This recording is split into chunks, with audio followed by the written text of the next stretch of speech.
Hi, this is Lakshmi Prasad from PySpiders Rajajinagar. I'm working as a trainer here. So now for student got based company, so she is going to share her experience. Hi, I'm GEETHANJALI. I had joined the PySpiders in December, that is on 19th 2023, where I had joined for a Python with Selenium. In Python was taken by Vijay sir, where I got a knowledge on Python. I didn't have so much knowledge on Python, so he taught me very well, and he used to make me practice more, so it helped me a lot. Then I had joined for manual testing. In manual testing, they used to take up a boot camp, and their teaching was also very nice, and we no need to study again and again in manual testing.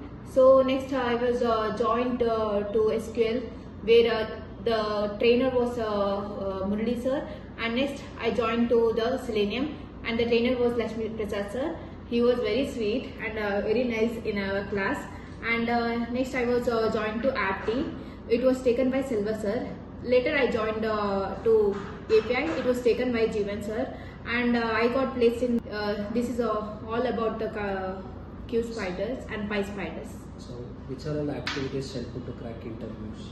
Like boot camp, presentation, and the communication between us, and grooming helps a lot for us. These are the activities. Congratulations. Thank you, sir.